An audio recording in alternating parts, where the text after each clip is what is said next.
Assalamualaikum warahmatullahi wabarakatuh. Salam sejahtera buat semua. Jagat, seorang anak yatim piatu, yang ditinggalkan orang tuanya, karena bencana longsor.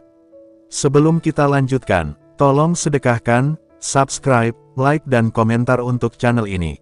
Malam itu, langit desa kecil di kaki bukit mendung pekat, pertanda badai akan datang. Jagat, anak laki-laki berusia 10 tahun, duduk di sudut rumahnya yang sederhana. Ia sibuk menyelesaikan tugas sekolah dengan cahaya lampu minyak. Suara gemuruh halus terdengar dari kejauhan, tetapi Jagat mengabaikannya, mengira itu hanya angin kencang seperti biasa. Namun, sang ibu yang sedang memasak terlihat cemas, sesekali melirik ke arah jendela. "Ayahmu belum pulang, Jagat," ucap ibunya sambil merapikan barang-barang di dapur. Jagat hanya mengangguk kecil, tak ingin mengganggu pekerjaannya. Namun, dalam hati ia juga khawatir, karena ayahnya biasanya sudah pulang sebelum hujan lebat seperti ini. Beberapa saat kemudian, gemuruh itu semakin keras, mengguncang tanah di bawah rumah mereka. Sang ibu segera memegang lengan Jagat. "Jagat, cepat, kita harus keluar," serunya panik. Sebelum mereka sempat bergerak, sebuah suara keras seperti letusan terdengar, diikuti oleh deru tanah yang menghantam dinding rumah. Jagat merasakan tubuhnya terlempar ke arah sudut ruangan. Ia mendengar ibunya berteriak, tetapi suaranya tenggelam dalam bising tanah longsor yang terus menghantam. Dinding-dinding rumah mulai runtuh satu persatu.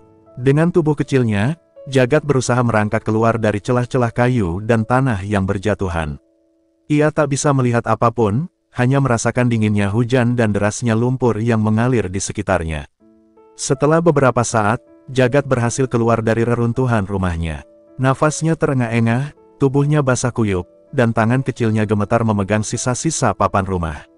Di sekelilingnya hanya ada puing-puing, lumpur, dan gelap. Jagat berteriak memanggil ibunya, tetapi tak ada jawaban. Ia mencoba mencari ayahnya, tetapi semua hanya sunyi. Hujan terus mengguyur deras, dan Jagat tetap berdiri di sana, berharap menemukan tanda-tanda kehidupan. Namun, yang ditemukannya hanyalah kenyataan pahit bahwa ia telah kehilangan segalanya dalam sekejap mata. Dalam tangis yang tak terbendung, Jagat berlutut di tengah lumpur. Malam itu, ia menjadi yatim piatu dan menyadari bahwa dunia yang selama ini dikenalnya telah runtuh bersama longsoran tanah yang menghancurkan rumahnya. Esok paginya, para tetangga menemukan Jagat terduduk di reruntuhan rumahnya, matanya kosong menatap ke arah bukit yang dulu ia kagumi. Kini, bukit itu menjadi saksi bisu kehancuran keluarganya. Tanpa ada sanak saudara yang tersisa, Jagat memulai hidup barunya yang penuh kesepian. Hari-hari setelah bencana itu, Jagat hidup seolah terombang-ambing di tengah gelombang kesendirian. Desa kecil tempat ia lahir berubah menjadi tempat yang asing. Tanpa rumah dan tanpa keluarga, ia hanya membawa baju lusuh di tubuhnya dan sepotong selimut robek yang ia temukan di reruntuhan. Jagat memutuskan untuk pergi ke kota kecil di seberang desa, berharap bisa menemukan belas kasih dari orang-orang yang tak mengenalnya.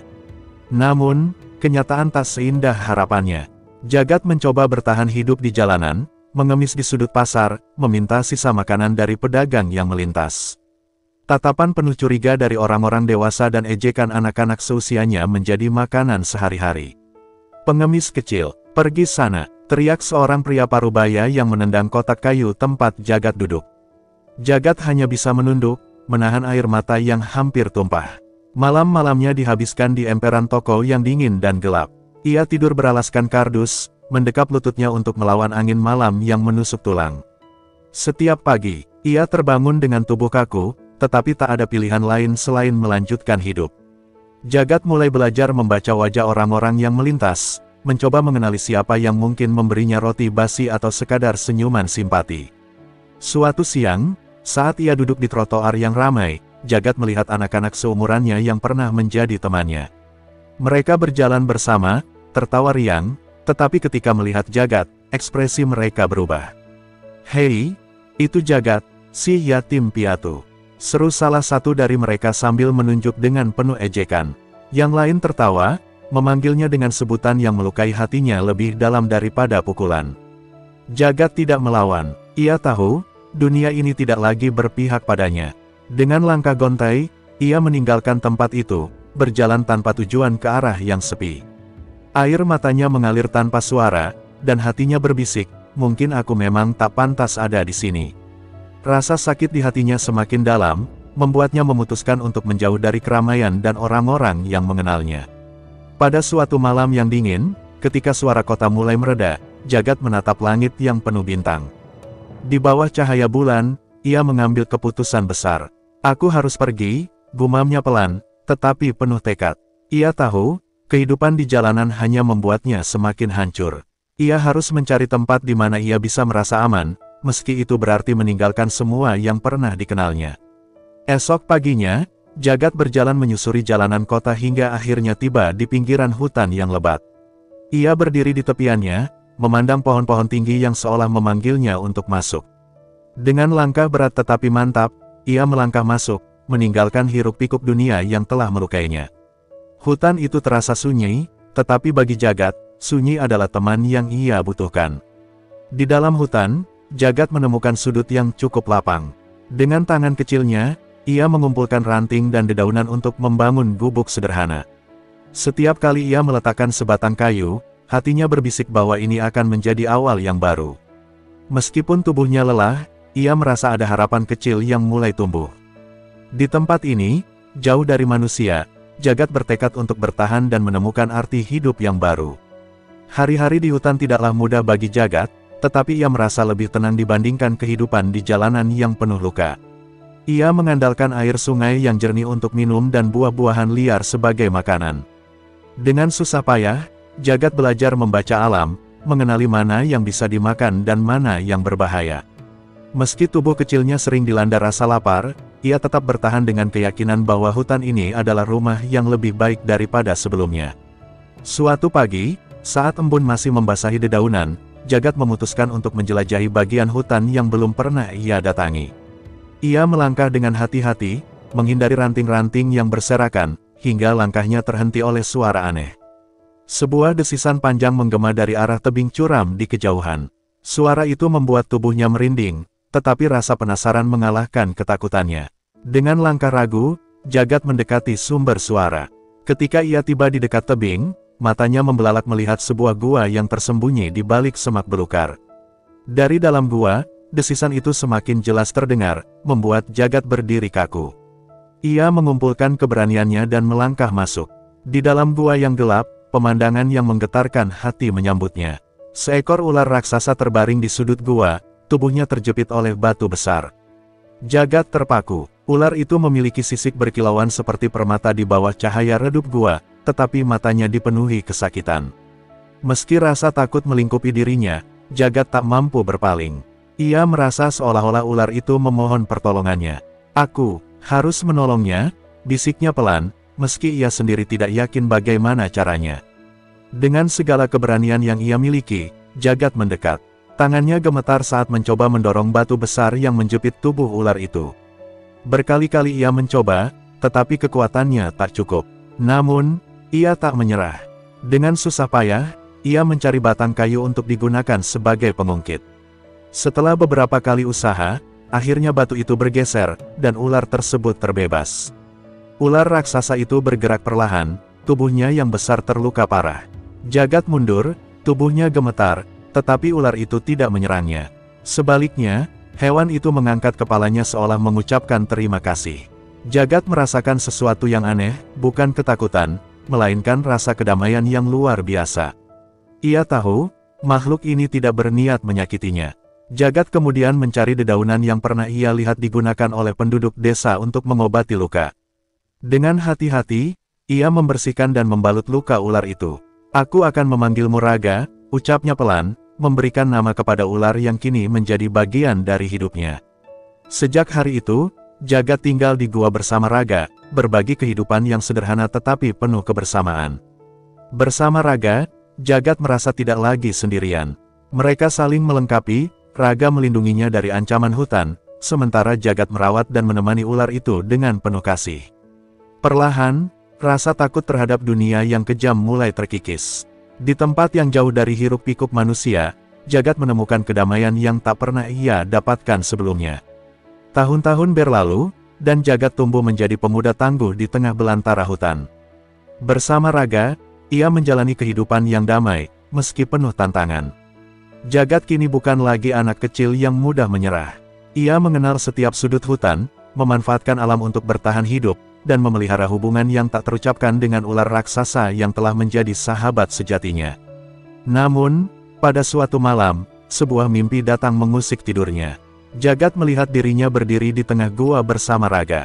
Ular raksasa itu perlahan mendekatinya, membuka mulutnya, lalu menjatuhkan sebuah batu permata berkilauan ke tangannya. Cahaya dari batu itu menyilaukan, seolah membawa pesan yang tak mampu ia pahami. Saat Jagat terbangun, ia merasakan sesuatu yang dingin di genggamannya. Ketika matanya membuka, ia terkejut mendapati batu permata seperti dalam mimpinya benar-benar ada di tangannya. Dengan gemetar, Jagat menatap permata itu. Warnanya begitu indah, seperti pelangi yang terkurung dalam sebuah kristal. "Ini, hadiah darimu, Raga," tanya Jagat dengan suara lirih, meski ia tahu ular itu tak akan menjawab. Raga hanya memandangnya dengan sorot mata yang tenang, seolah menyiratkan persetujuan. Jagat menyimpan batu itu dengan hati-hati, merasa bahwa benda ini adalah simbol persahabatan mereka. Hari-hari berlalu, tetapi mimpi itu terus menghantui pikirannya. Jagat merasa seolah-olah batu itu memiliki makna yang lebih besar. Namun, ia enggan memikirkan hal-hal yang terlalu jauh. Baginya, kehidupan bersama Raga di gua adalah segalanya. Hingga suatu malam, saat duduk di tepi gua di bawah sinar bulan, ia merasakan kerinduan yang mendalam terhadap dunia luar. Ia teringat desa tempat ia tumbuh, wajah teman-teman masa kecilnya, dan kenangan bersama orang tuanya. "Aku harus kembali," gumamnya pelan, meski hatinya penuh keraguan. Bagaimana jika mereka tak menerimanya? Bagaimana jika ia kembali menjadi bahan ejekan? Namun, jauh di dalam hatinya, ada keinginan untuk menunjukkan bahwa ia bukan lagi anak kecil yang lemah. Keputusannya membuat malam itu penuh kesedihan.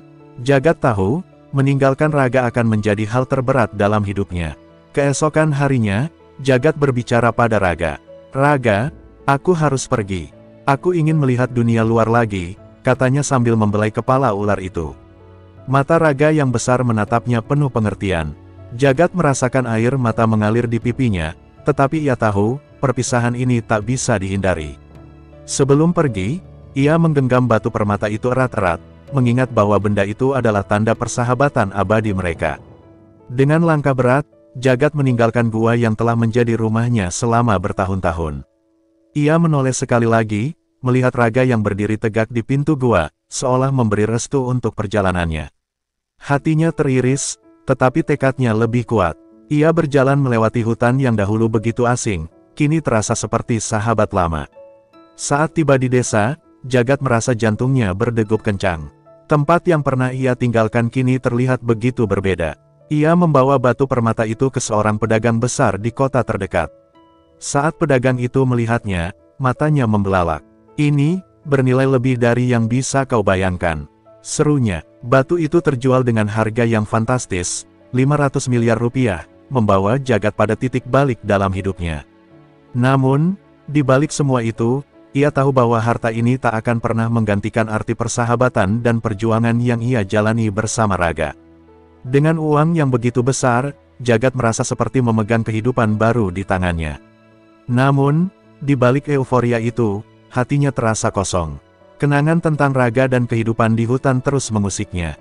Meski kini ia berada di tengah keramaian kota, rasa kesendirian kembali menghantuinya. Uang bukanlah segalanya, pikirnya, tetapi ia sadar bahwa inilah awal dari perjuangan baru. Jagat memutuskan untuk kembali ke desa tempat ia dibesarkan. Ia ingin melihat bagaimana keadaan orang-orang yang dahulu ia kenal. Namun, langkahnya terasa berat saat mendekati pintu masuk desa. Bayangan masa lalu, ejekan, hinaan, dan tatapan merendahkan, berputar di kepalanya. Namun, ia menepis rasa takut itu. "Aku bukan Jagat yang dulu," bisiknya pada diri sendiri. Sesampainya di desa, Jagat disambut dengan tatapan penuh kebingungan dari penduduk. Penampilannya yang rapi, dengan pakaian bersih dan wajah penuh percaya diri, membuat mereka hampir tidak mengenalinya. Beberapa orang berbisik, mencoba mengingat siapa dia. Namun, Jagat tetap melangkah menuju rumah masa kecilnya yang kini telah hancur menjadi reruntuhan akibat longsor bertahun-tahun lalu. Ia berdiri di sana, mengenang keluarganya yang telah tiada. Beberapa teman masa kecilnya yang dahulu sering membuli Jagat mulai mendekat. Mereka terkejut melihat perubahan besar pada pemuda itu. "Jagat, apa itu benar kau?" tanya salah seorang dari mereka dengan suara pelan. Jagat menatap mereka dengan tenang. "Ya, ini aku," jawabnya singkat. Meski amarah atas perlakuan masa lalu sempat muncul, Jagat memilih menahan diri. Ia tahu, dendam hanya akan memperburuk segalanya. Namun, tak semua orang bersikap ramah. Salah satu dari mereka, bernama Rano, yang dahulu paling sering mengejek Jagat, mulai berbicara sinis. "Jadi, kau kembali hanya untuk pamer?" "Iya." Setelah menghilang seperti pecundang, ucapnya dengan nada menghina. Jagat tetap diam, tetapi tatapan matanya tegas. "Aku tidak kembali untuk balas dendam atau pamer. Aku hanya ingin melihat tempat ini lagi," jawabnya dengan suara mantap. Penduduk desa yang menyaksikan kejadian itu mulai berubah pandangan. Mereka melihat betapa dewasa dan tenangnya Jagat. Beberapa bahkan merasa malu atas perlakuan mereka di masa lalu. Seorang tetua desa mendekati Jagat dan meminta maaf atas apa yang pernah terjadi. Jagat menerimanya dengan lapang dada, menunjukkan bahwa ia telah tumbuh menjadi seseorang yang jauh lebih bijak.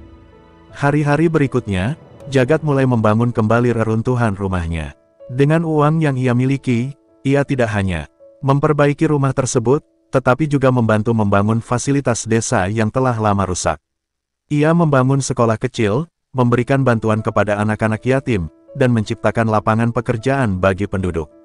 Desa yang dulunya sepi dan penuh konflik perlahan berubah menjadi tempat yang penuh harapan. Meski Jagat berhasil mengubah kehidupan desa, hatinya tetap merindukan Raga. Di setiap malam, ia duduk di depan rumah, memandangi bintang-bintang, seolah berharap ular raksasa itu muncul di hadapannya. Namun, ia tahu, kehidupan telah membawanya pada jalan yang berbeda. Jagat hanya bisa berdoa, berharap Raga baik-baik saja di hutan, seperti bagaimana ular itu selalu menjaganya di masa lalu. Seiring waktu, desa tempat Jagat kembali berubah menjadi lebih maju. Kebaikan hatinya menyentuh banyak orang, membuat ia dihormati dan dikenang. Namun, meski hidupnya terlihat bahagia, Jagat masih sering merasa ada yang kurang. Setiap malam, pikirannya selalu melayang ke dalam hutan, ke gua tempat ia pernah tinggal, dan tentu saja, kepada Raga, sahabat setianya. Suatu malam, dalam tidurnya, Jagat kembali bermimpi. Ia melihat Raga, berdiri di atas bukit dengan tatapan lembut yang penuh arti. Di belakang ular raksasa itu, sebuah hutan yang lebat tampak diterangi cahaya kemasan. "Jagat, jangan lupakan siapa dirimu," suara lembut bergema dalam mimpinya. Saat terbangun, hati Jagat terasa berat, seolah panggilan itu adalah pesan dari Raga untuk mengingat asal-usulnya. Rasa rindu yang menyesakkan membuat Jagat akhirnya memutuskan untuk kembali ke hutan, meski hanya sementara. Ia berpamitan pada penduduk desa, mengatakan bahwa ia perlu menyendiri untuk mencari ketenangan. Banyak yang tak memahami keputusannya, tetapi Jagat tetap teguh pada niatnya. Dengan membawa beberapa bekal, ia melangkah kembali ke tempat yang pernah ia sebut rumah. Sesampainya di tepi hutan, langkah Jagat terasa berat. Setiap sudut hutan mengingatkannya pada perjuangan masa kecilnya. Ia menyusuri jalan setapak yang pernah ia buat, mendaki bukit, hingga akhirnya tiba di depan gua. Namun, yang ia temukan hanyalah kesunyian. Tak ada tanda-tanda kehadiran Raga. Jagat memasuki gua dengan hati berdebar, berharap sahabatnya masih di sana. Gua itu kosong, hanya menyisakan bayangan kenangan masa lalu. Jagat duduk di tempat Raga biasa beristirahat, menyentuh dinding gua yang dingin. "Raga, di mana kau?" bisiknya dengan suara gemetar. Air mata jatuh tanpa ia sadari, membasahi tanah yang pernah menjadi tempat ia berlindung. Dalam keheningan itu, ia merasa seolah kehilangan bagian penting dari hidupnya. Namun, saat malam tiba, sesuatu terjadi. Di depan gua, cahaya kecil berkilauan seperti bintang jatuh. Jagat keluar dengan penuh rasa penasaran, dan di sana ia menemukan sebuah jejak besar, jejak ular yang mengarah ke dalam hutan. "Raga," gumamnya, kini dengan senyuman di wajahnya. Meski tak melihat ular itu secara langsung, jejak itu seolah menjadi pesan bahwa Raga masih hidup dan baik-baik saja. Keesokan harinya, Jagat meninggalkan gua dengan hati yang lebih ringan. Ia tahu, meski Raga tak lagi bersamanya, kenangan mereka akan selalu hidup di hatinya. Jagat kembali ke desa dengan tekad baru. Ia ingin melanjutkan hidup, meneruskan kebaikan yang telah ia mulai, dan menjaga warisan yang ia dapatkan dari sahabatnya. Setibanya di desa, penduduk menyambutnya dengan hangat. Jagat menceritakan perjalanannya ke hutan, tetapi tidak semua ia ungkapkan. Bagi mereka, Jagat adalah pahlawan yang menginspirasi, tetapi bagi Jagat sendiri, ia hanyalah seorang anak yatim yang pernah diselamatkan oleh seekor ular raksasa bernama Raga. Dan meski kehidupan terus berjalan, ia tahu persahabatan mereka tak akan pernah berakhir.